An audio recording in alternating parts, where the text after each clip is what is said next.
Welcome to the 14th Tuesday morning warm-up session. And as I say, we've got a variety of things we're going to do today to do with warming up and playing our instruments, strumming and so on. So let me grab my ukulele before I forget. And we're going to start off with something that we did last time, but we're not going to do quite as much of it. And it wasn't particularly easy either. We're just going to, first of all, actually, let's just wiggle our fingers first of all. That's probably a good idea. Just to get them moving, get the blood moving into our fingers. Right, and feel like we're actually starting. There we go. Now, we had a thing last time called the spider walk. And the idea is that you place your 4 fingers on the first 4 frets of the G string. Just place them on there gently. You don't have to squeeze hard. We're not going to actually play anything. We're just going to move the fingers. And we're only going to do the first stage of this. We're only going to move 2 at a time. The first and second and the third and fourth as pairs, rather than doing all the complicated ones. So just follow me. And first of all, I just want you to lift up the first pair. That's 1 and 2, fingers 1 and 2. And place them at the same time. That's the important thing. On the C string, frets 1 and 2.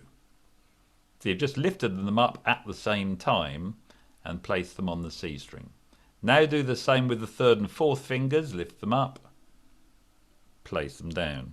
It's important to do them at the same time because it's good for getting the brain to coordinate with the fingers. For example, when changing chords and you have to move 2 fingers from one shape to another.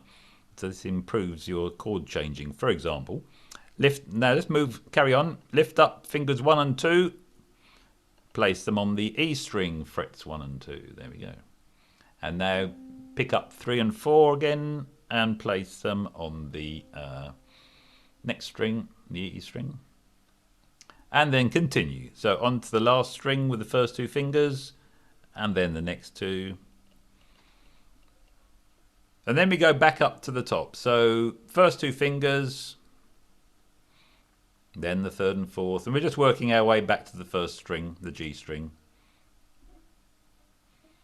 So something you can try. You can sit there with your ukulele whilst your partner's watching telly, for example, without annoying them. Actually, this probably will annoy them. The fact they're not making any sound. But anyway. Yeah, so if you can encourage yourself to do that once a day, you'll see gradual improvements in the flexibility of your fingers and this all-important connection between your mind and the fingers. You can't blame your fingers for not moving. What they're not being told is where to move to by your brain. It's your brain that's completely in control of everything you do on the ukulele. So it's the brain that you're training rather than the fingers. Okay, well that's our little finger warm-up. And if they do get a bit stiff, just make sure that you don't stay there. Just unwind them and flick them around a little bit. I don't want anyone getting injured as a result of this.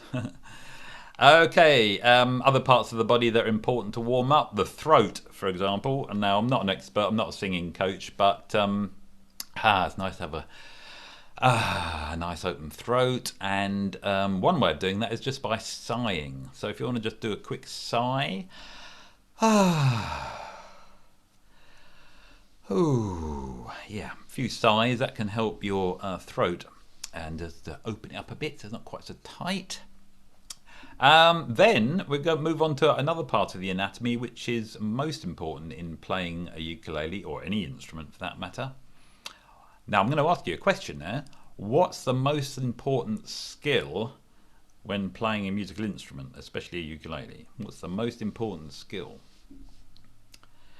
And it's listening. And it's something we don't do enough of. Listening. And we're going to use our ears to listen. Now quite often we put our heads down, we look at the chords, we strum away, and then if someone said, you know, where's all your concentration? You'd probably say it's on the music in front of me, or I'm trying to remember what I'm doing. How much of it is on listening? Probably not as much as it should be. Very important to listen to the rest of the musicians you're playing with, listening to yourself as well, of course. and making sure that what you're playing fits in with everything else as well. So listening is really important, and as I say, it's probably something we're not doing enough of. I haven't got any great listening ear warm-ups yet. I've got nice ear muffs here which keep my ears warm. But one little thing we could do, just to encourage the ears to listen a little bit, is to use the old-fashioned method of tuning. Now I know you will use these tuning devices to tune up, and that's great, and it gets the ukulele nice in tune, so it sounds good. Now every now and again a string can slip, and it's okay to check it just using this following method. So don't just go straight to the tuner, just try this. Put your first finger on the 5th fret of the E string, the 5th fret of the E string. Now pluck that string with the thumb or the finger of the right hand. Okay, you get a note. That note is A.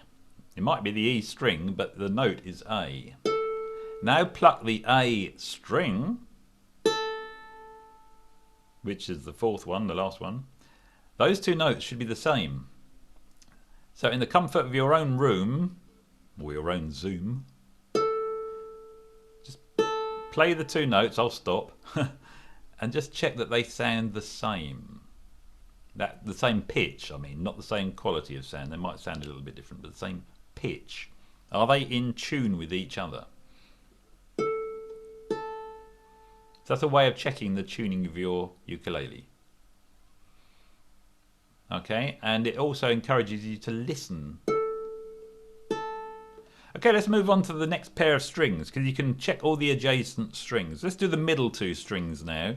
Check they're in tune with each other. So put your first finger this time on the 4th fret, not the 5th, the 4th fret of the C string. Now that note is an E. It's a C string, so that's C. That's a D. That's an E. So this note is E. That's the clue. So now also pluck your E string, and they should sound the same.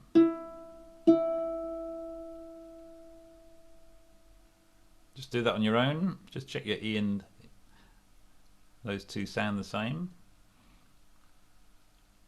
Now if they don't sound the same, you can then of course resort to the tuner on the end here. But you might be able to just detect which string is out and just adjust it, and then check again using this method. In the olden days, before these tuners, that's all we did. We might have had pitch pipes. Some of you will remember those. Not bagpipes, pitch pipes. I've never tuned to a bagpipe. But we had to tune by ear, just by doing this and listening to a record and tuning to that. So it was good training for the ear, good ear training. Then we go on to the last two strings. Okay, the G and the C. A little bit different here, because some of you will have what's called a re-entrant string, which is the high-pitched string. Yeah, sounds up there somewhere. Some of you, less of you, fewer of you, will have the low G string. Now, if you've got the, I'll only just show you for the high-pitched ones. Actually, no, I should show you both. I'll show you both. Right, for the majority of you with the high-pitched, high re-entrant G string, it's in reverse. You put your finger on the 7th fret of the C string. You'll get that note. That's a G.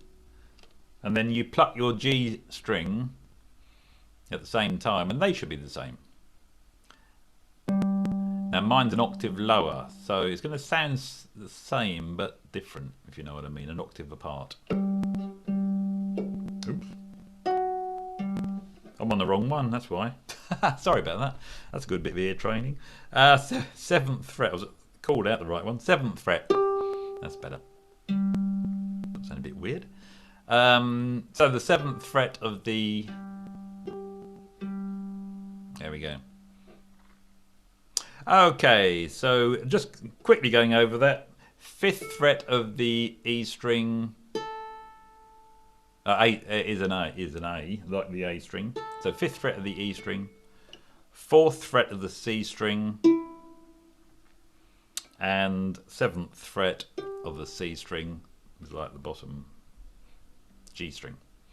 Now, if you've got a low G, just final thing, just press the 5th fret of the G string, and that should be the same as your C string. But there won't be quite so many people with that, but don't want to leave you out. Good, right, okay, well that's something on the way ukuleles used to be tuned, but it's also getting your ears to start listening closely to the notes you're playing. Right, today's key is G, and tell you what, let's all just call out the scale of G. There's only one sharp in it, and it's F sharp. So we're just going to start on G and go up to G. All together, after 4, 1, 2, 3, 4, just call out G, A, B, C, D, E, F sharp, G. Good. Let's do that one more time. G, A, B, C, D, E, F sharp, G. That's your G major scale. Something to remember. Let's play those chords. G. That's the first one. Now, if you remember from a few weeks ago, we did that little theoretical session, and the chords in each key, regardless of the key, are in order. Major, minor, minor, major, major, minor. Yeah, major, minor, minor, major, major, minor. So that's the first one's G, so that's a major. That means the next one's a minor, and that's A. And major, minor, minor. So the next one's minor. And that's B, B minor. Okay, I know it's not everyone's favourite, but so you put a bar across the 2nd fret. Nice and firm, dead straight. Keep that finger absolutely dead straight. I'm going to do a session on bar chords one day. And then on the 4th fret, put your 3rd finger to get B minor. Okay, moving on, we've got 2 majors coming up next. Major, minor, minor, major, major. So next after B is C. So it's C major, D major. Ooh, can't get that out, so play that one. Couldn't bend my finger. And finally, E minor.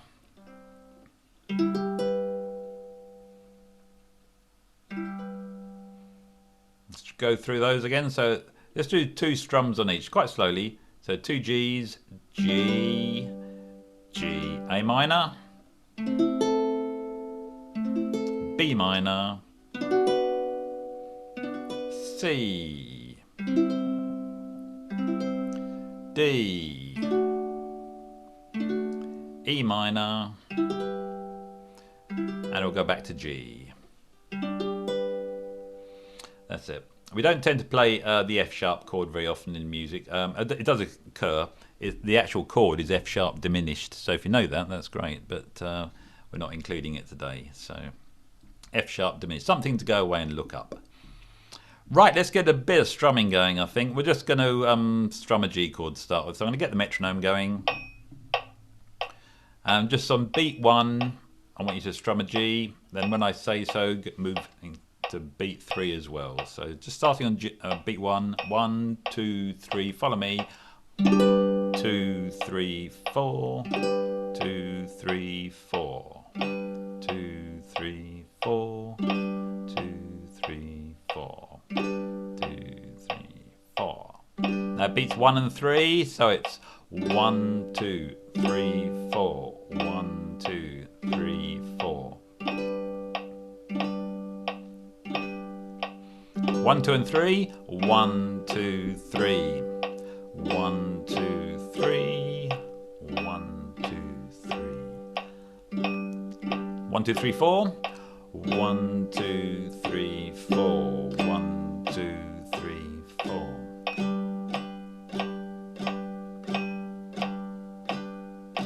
Keep them nice and even sounding.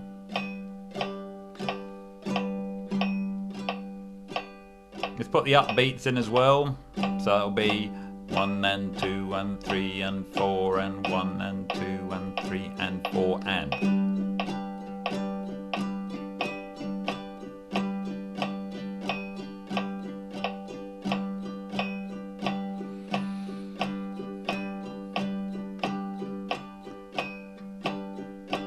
finish. 1, 2, 3, 4. Good. Now that all seems like basic stuff, but even people who've been playing for years, I still recommend it's good to practice, especially to a metronome, to improve your timing. Timing is far more important than getting the note right. In fact, the right note at the wrong time sounds horrendous. But the wrong note at the right time doesn't actually sound quite so bad. So very important to practice timing with a thing like a metronome. And just strumming, I felt after years of playing that I was drifting slightly out of time with that metronome. So something's not quite, up here. So do practice to a metronome. I had that set to 90 beats a minute if you want to do that with your own metronomes. Now, okay, today's strumming pattern is this. Down, down, up, up, down, down, down, up, up, down. It's a bit like the well-known calypso rhythm, but I've left off the final up strum. So we're just going to do a little bit of strumming now using that strum pattern. I'm just going to put on the screen the today's exercise sheet. I'll send this around just as a kind of a reminder of what we've done today. So there are the chords. There's today's pattern. And we're going to do that little strumming pattern there, G, D, E minor, C, using that pattern and at 90 beats a minute. So G, D, E minor, C. That's our first pattern of the day. And tell you what, let's just get that pattern first going. Just G. So I just want you to play G and get that pattern. Down, down, up, up, down. Down, down, up, up, down. It even helps to recite it. If you can get a rhythm in your head, some sort of mnemonic to help you memorize it, then that can help you memorize strumming patterns. So let's just do that. Not the chanting, the actual strumming. After 4, just on the G chord. 1, 2, 3, 4. Down, down, up, up, down. Down, down, up, up, down, down.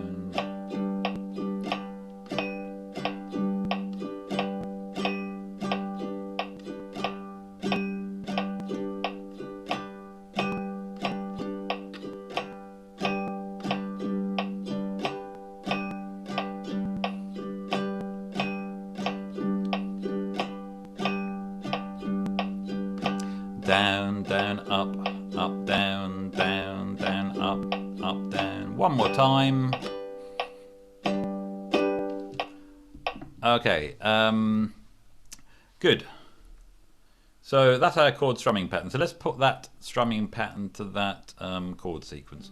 The reason I did that on its own, on just G, is because it makes it easier to concentrate on one thing at a time. If you're learning a new strumming pattern, don't start playing lots of different chords, especially difficult ones. Just stick to one chord or one or two chords that you know well. And if you're learning new chords, don't start using a difficult strumming pattern at the same time. So just pick up one thing at a time. So now we've got that strumming pattern, we're going to move on to the chord sequence. So at the same tempo, we're going to do that strumming pattern twice. And for each chord, so it'll be G, that pattern twice, then D, E minor and C. Then I'll tell you a little bit something about this chord sequence. Let's play it a few times. 1, 2, 3, G. Now D, E minor,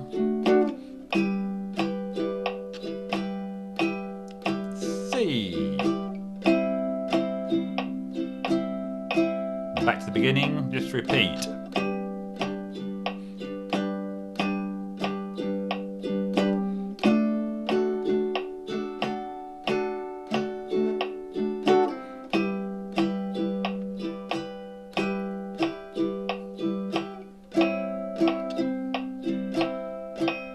Back to G.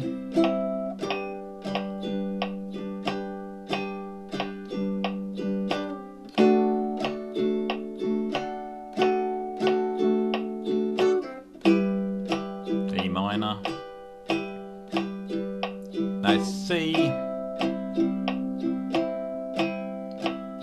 So one more time, G.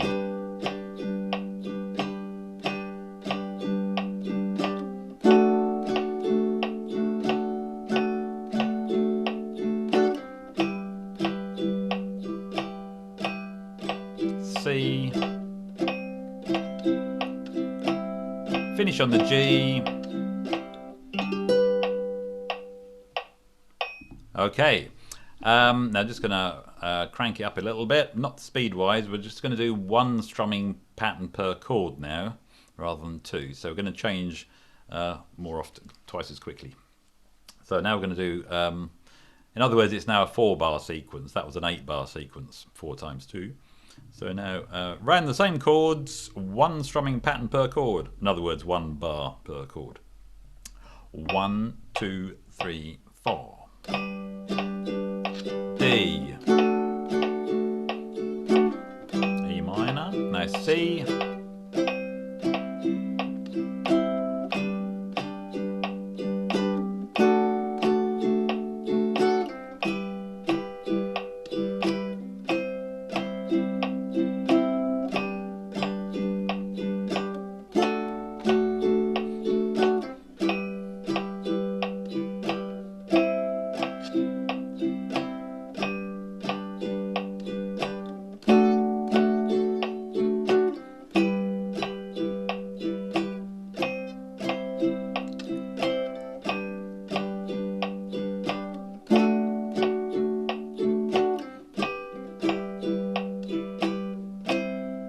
One more time.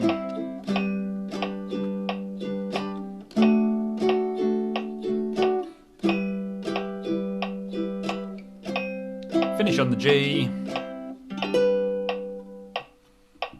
Okay, good. Let's move on to strumming pattern number 2. And I thought it's B minor probably needs a little bit more practice than some of the other chords. So I've done a little chord sequence here. Including the B minor. Oh, I didn't say about the previous strumming pattern, did I? G, D, E minor, C. It's an extremely common chord sequence in modern pop songs. And there's a group called the Axis of Awesome. They're actually a comedy band. And they've got this little act where they play those 4 chords. Well, they tell a little story first, then play those 4 chords. And sing within the space of about 3 minutes about 30 different songs, one after another, sometimes only for the 4 bars. And you'll recognise an awful lot of those songs and suddenly realise how many songs there are based around that chord sequence. They're called the, I'll just put it onto the chat thing. They're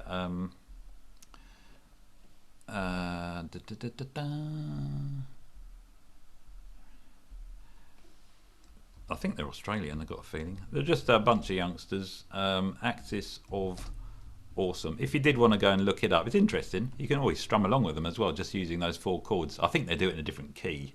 They do it in E, probably. But that's the name of the band. Search for Axis of Awesome, 4 chords on whatever. And yeah, it's a kind of an education in how songs are sometimes a lot simpler than you think. But there is a modern trend at the moment for writing songs based on just about 4 chords going round in a loop, which they certainly didn't do in the days of 5'2" Eyes of Blue. But anyway, right, moving on to strum number 2, and this is a little sequence including B minor. It's actually very similar to the opening chords of Here, There, and Everywhere by the Beatles.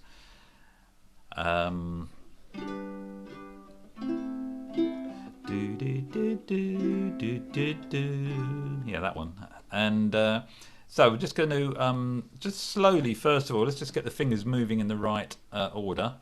So just do a couple of strums on G, A minor. Now I'm using my first finger on A minor for a reason, because it's now going to flatten onto the same fret, the 2nd fret, and put the 3rd finger on the 4th fret for the B minor. So normally I'd say use the 2nd finger for the A minor, and then back to A minor. So let's do that again. G, A minor, B minor, A minor, and G again. Right, shall we strum that?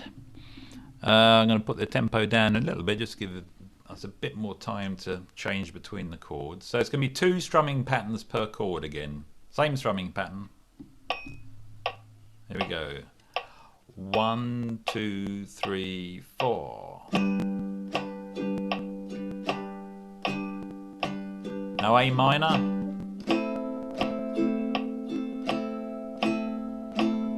B minor. Back to A minor now, and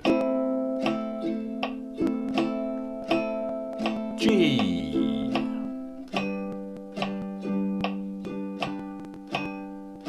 A minor.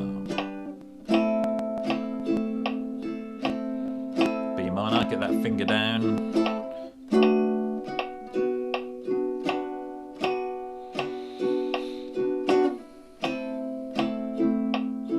Back to G, 2, 3, 4, G.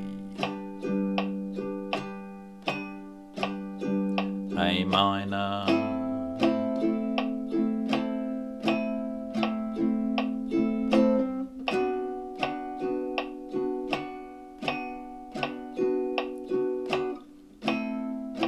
Do that one more time. G.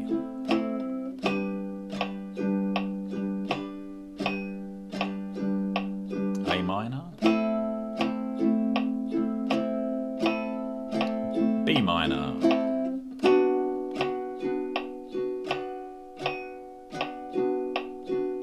A minor. Finish on the G. And good. Okay, I hope everyone's okay so far. We've only got another minute or so to go before we finish today's warm-up, and there's a little chord strumming sequence here, 8 chords this time, and I'm not sure if it's anything particular. It's kind of based on Pachelbel's Canon in D. I often use that because it just about includes every chord there is in the key, all the basic chords anyway, all the so-called triads. But also D7. So let's just quickly check in with D7. Just to remind you, I'm sure you know this one, but there's 2 ways of playing it at this end of the ukulele. It's either 2 0 2 0. Although the observant amongst you will notice there's no actual note D in that. Or the official way actually is this. So it's a bar on the 2nd fret, like the B was, and then the 2nd finger on the 3rd fret of the...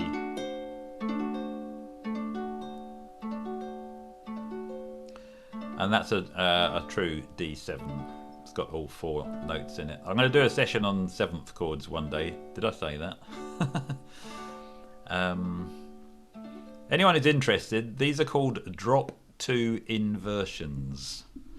That's something you want to go and look up. A drop 2 inversion. When you get into 7th chords, you get into drop 2 inversions. Still, you can still learn them all without knowing that. That's just thought I'd mention it. Okay, let's just finish off today then with strumming through this little strumming pattern, and let's put the speed back up a little bit. And we'll do. I think we'll do 1 bar per chord because you're nicely warmed up now. So we're going to do 1 bar per chord, round that sequence of 8 chords a few times, and then we'll finish. Here we go. 1, 2, 3, 4. D. E minor. B minor.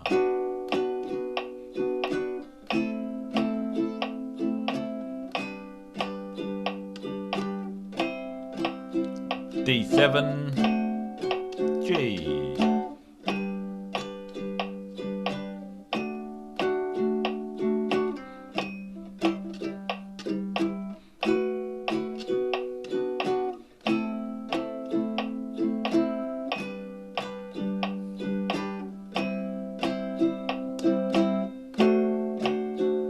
G.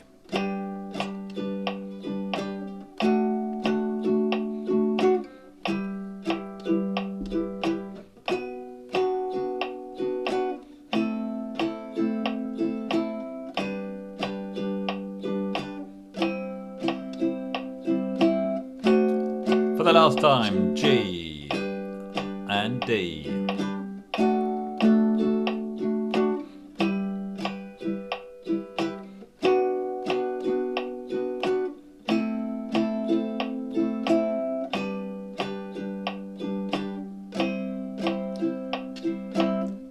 Finish on the G. And there we go. A little bit more challenging, that one. Perhaps that's something to work on in your practicing at home, is to get that nice and smooth. And I was doing that at 90 beats a minute. If you want to perhaps start a little bit slower and work your way up to that, and then see if you can get it a little bit faster. But don't go faster than what you can play comfortably. But excellent. Right. I hope you've had an enjoyable time and you're feeling fully warmed up and ready to enjoy the rest of the day. Let me just unmute you all and so I can see you all, and it's say